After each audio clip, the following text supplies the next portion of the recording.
Las papayas. Estas son las maniticas que canta el rey David a las muchachas bonitas. Se las cantamos aquí. These are the morning songs which King David used to sing to all the pretty girls. We sing them here to you. Esperanza heard Papa and the others singing. They were outside her window, and their voices were clear and melodic.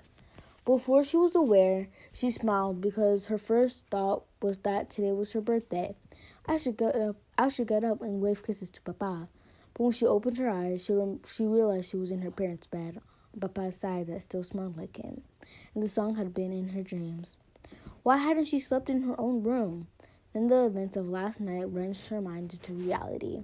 Her smile faded, her chest tightened, and a heavy blanket of anguish smothered her smallest joy. Papa and his vaqueros had been ambushed and killed while mending a fence on the farthest reaches of the ranch. The bandits stole their boots, saddles, and horses, and they even took the beef jerky that Papa had hidden in his pockets for Esperanza. Esperanza got out of bed and wrapped a shawl around her shoulders. The shawl felt heavier than usual. Was it the yarn, or was her heart weighing her down? She went downstairs and stood in la sala, the large entry hall. The house was empty and silent. Where was everyone? Then she remembered that Abuelita and Alfonso were taking Mama to see the priest this morning. Before she could call for Hortensia, there was knocking at the front door. "Who is there?" called Esperanza through the door. "It is Senor Rodriguez. I have the papayas." Esperanza opened the door. Marisol's father stood before her, his hat in his hands. Beside him was a big box of papayas. "Your father ordered these for me for the fiesta today. I tried to deliver them to the kitchen, but no one answered." She stared at the man who had known Papa since he was a boy. Then she looked at the green papayas ripening to yellow. She knew why Papa had ordered them. Papaya, coconut, and lime salad was Esperanza's favorite, and Hortensia made it every year on her birthday. Her face crumbled. "Senor," she said, choking back tears, "have you not heard? My papaya is dead." Senor Rodriguez stared blankly, then said, "¿Qué pasa, niña? What happened?" She took a quivery breath. As she told the story, she watched the grief twist Senor Rodriguez's face and overtake him as he sat down on the patio bench, shaking his head. She felt as if she were in someone else's body, watching a sad scene but unable to help. Hortensia walked out and put her arm around Esperanza. She nodded to Senor Rodriguez, then guided Esperanza back up the stairs to the bedroom. "You ordered the papayas," sobbed Esperanza. "I know," whispered Hortensia, sitting next to her on the bed and rocking her back and forth. "I know." The rosary masses and funeral lasted 3 days. People whom Esperanza had never seen before came to the ranch to pay their respects. They brought enough food to feed 10 families every day, and so many flowers that the overwhelming fragrance gave them all headaches, and Hortensia finally put the bouquets outside. Marisol came with Senor and Senora Rodriguez several times. In front of the adults, Esperanza modeled Mama's refined manners, accepting Marisol's condolences, but as soon as they could, the two girls excused themselves and went to Esperanza's room, where they sat on her bed, held hands, and wept as one. The house was full of visitors and their polite murmurings during the day. Mama was cordial and attentive to others, as if entertaining them gave her a purpose. At night, though, the house emptied. The rooms seemed too big without Papa's voice to fill them, and the echoes of their footsteps deepened their sadness. Abuelita sat by Mama's bed every night and stroked her head until she slept. Then she would come around to the other side and do the same for Esperanza. But soon after, Esperanza often woke to Mama's soft crying, or Mama woke to hers. And then they held each other, without letting go, until morning. Esperanza avoided opening her birthday gifts. Every time she looked at the packages, They reminded her of the happy fiesta she was supposed to have. One morning, Mama finally insisted, saying, Papa would have wanted it. Abuelita handed each gift and Esperanza methodically opened them and laid them back on the table. A white purse for Sundays with the rosary inside from Marisol, a rope of blue beads from Chita, the book Don Quixote from Abuelita, a beautiful embroidered dresser scarf from Mama for someday. Finally, she'd opened up the box she knew was a doll. She couldn't help thinking that it was the last thing Papa would ever give her. Hands trembling, she lifted the lid and looked inside the box. The doll wore a fine white batiste dress and a white lace mantilla over her black hair. Her porcelain face looked wistfully at Esperanza with enormous eyes. Oh, she looks like an angel, said Abuelita, taking her handkerchief from her sleeve and blotting her eyes. Mama said nothing but reached out and touched the doll's face. Esperanza couldn't talk. Her heart felt so big and hurt so much that it crowded out her voice. She hugged the doll to her chest and walked out of the room, leaving all the other gifts behind. Tio Luis and Tio Marco came every day and went into Papa's study to take care of the family businesses. At first, they stayed only a few hours, but soon they became like La Cabaza, the squash plant in Alfonso's garden, whose giant leaves spread out, encroaching upon anything smaller. The uncles eventually stayed each day until dark, taking all their meals at the ranch as well. Esperanza could tell that Mama was uneasy with their constant presence. Finally, the lawyer came to settle the estate. Mama, Esperanza, and Abuelita sat properly in their black dresses as the uncles walked into the study. A little too loudly, Tio Luis said, Hamona, grieving does not suit you. I hope you will not wear black all year. Mama did not answer but remained her composure. They nodded to Abuelita, but as usual, said nothing to Esperanza. The talk began about bank loans and investments. It all seemed so complicated to Esperanza, and her mind wandered. She had not been in this room since Papa died. She looked around at Papa's desk and books, Mama's basket of crocheting with the silver crochet hooks that Papa had bought her in Guadalajara, the table near the door that held Papa's rose clippers, and beyond the double doors, his garden. Her uncle's papers were strewn across the desk. Papa never kept his desk that way. Tio Luis sat in Papa's chair as if it was his own, and then Esperanza noticed the belt buckle, Papa's belt buckle, on Tio Luis's belt. It was wrong. Everything was wrong. Tio Luis should not be sitting in Papa's chair. She should not be wearing Papa's belt buckle with the brand of the ranch on it. For the thousandth time, she wiped the tears that slipped down her face, but this time they were angry tears. A look of indignation passed between Mama and Abuelita. Were they feeling the same? Ramona, said the lawyer, your husband, Sixto Ortega, left the house in all its contents to you and your daughter.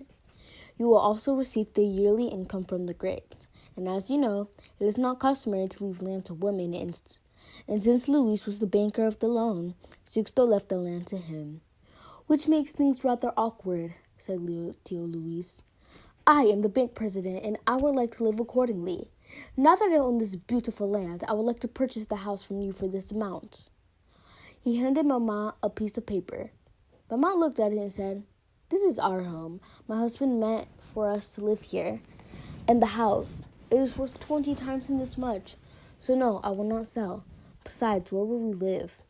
I predicted you would say no, Ramona, said Tio Luis, and I have a solution to your living arrangements. A proposal, actually. One of marriage. Who is he talking about? Thought Esperanza. Who would marry him? He cleared his throat. Of course, we would wait the appropriate amount of time out of respect for my brother. 1 year is customary, is it not? Even you can see that with your beauty and reputation and my position at the bank, we could be a very powerful couple. Did you know that I, too, have been thinking about entering politics? I'm going to campaign for governor. And what woman would not want to be the governor's wife? Esperanza could not believe what she heard. Mama married Tio Luis? Marry a goat? She looked wide-eyed at him, then at Mama. Mama's face looked as if she were in terrible pain. She stood up and spoke slowly and deliberately. I have no desire to marry you, Luis, now or ever. Frankly, your offer offends me. Tio Luis' face hardened like a rock and the muscles twitched in his narrow neck. You will regret your decision, Ramona. You must keep in mind that this house and those grapes are on my property. I can make things very difficult for you. Very difficult. I will let you sleep on the decision. It is more than generous.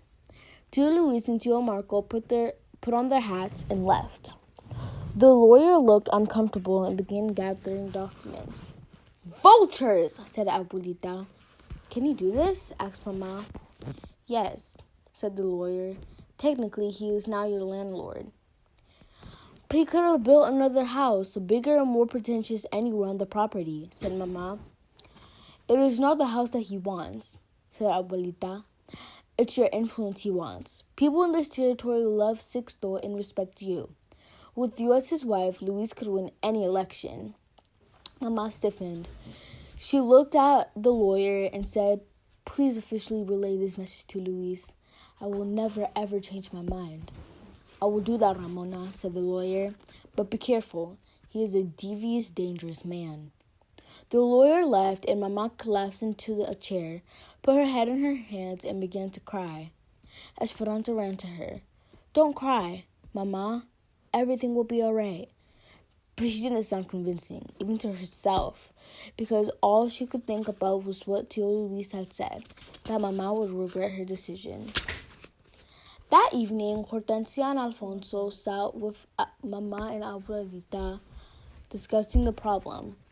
Esperanza paced and Miguel quietly looked on.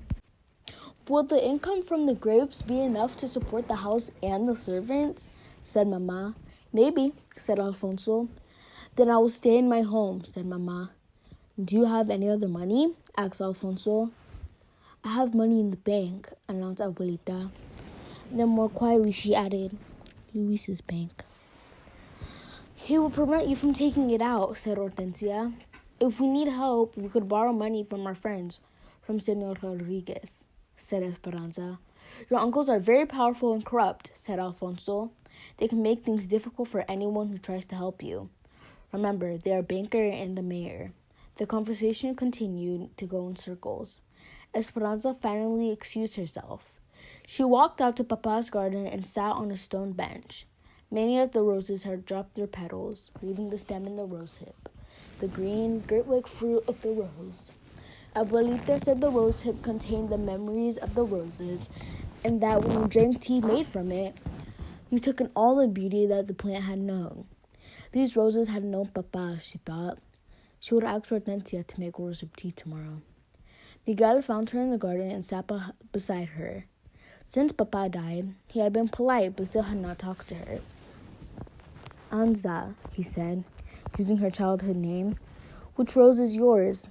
In recent years, his voice had become a deep throttle. She hadn't realized how much she missed hearing it. The sound brought tears to her eyes, but she quickly blinked them away. She pointed to the miniature pink blooms with delicate stems that climbed up the trellises. And where is mine? Asked Miguel, nudging her like he did when they were younger and told each other everything. Esperanza smiled and pointed to the orange sunburst next to it. They had been young children the day Papa had planted one for each of them. What does it all mean, Miguel? There are rumors in town that Luis intends to take over the ranch, one way or another. Now that it seems true, we will probably leave for the United States to work. Esperanza shook her head as if to say no. She could not imagine living without Hortensia, Alfonso, and Miguel. My father and I have lost faith in our country. We're born servants here, and no matter how hard we work, we will always be servants. Your father was a good man. He gave a small piece of land in a cabin. But your uncles, you know their reputation. They would take it all away and treat us like animals. We would not have work for them. The work is hard in the United States, but at least they'll have a chance to be more than servants. But Mama and Abuelita, we need you. My father says we won't leave until it is necessary. He reached over and took her hand. I'm sorry about your papa. His touch was warm and Esperanza's heart skipped. She looked at her hand in his and felt the color rushing to her face. Surprised at her own blush, she pulled away from him. She stood and stared at the roses. An awkward silence built a wall between them. She glanced quickly at him. He was looking at her, with eyes full of hurt. Before Miguel left her there, he said softly, You're right, Esperanza. In Mexico, we stand on different sides of the river. Esperanza went up to her room, thinking that nothing seemed right. She walked slowly around her bed, running her hand over the finely carved post. She counted the dolls lined up on her dresser. 13, one for each birthday. When Papa was alive, everything was in order, like the dolls lined up in a row. She put on a long cotton nightgown with hand-sewn lace, picked up the new doll, and walked to the open window. Looking out over the valley, she wondered where they would go if they had to live somewhere else. They had no other family except Abuelita's sisters, and they were nuns in a covenant. I won't ever leave here, she whispered. A sudden breeze carried a familiar, pungent smell. She looked down to the courtyard and saw the wooden box still sitting on the patio. It held the papayas from Senor Rodriguez, the ones that Papa had offered that should have been served on her birthday. Their overripe sweetness now pervaded the air with each breath of wind. She crawled into bed beneath linen's edge with lace, hugging the doll.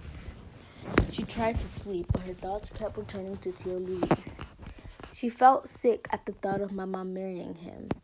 Of course she had told him no. She took a deep breath, still smelling the papayas and Papa's sweet intentions. Why did Papa have to die? Why did he leave me and Mama?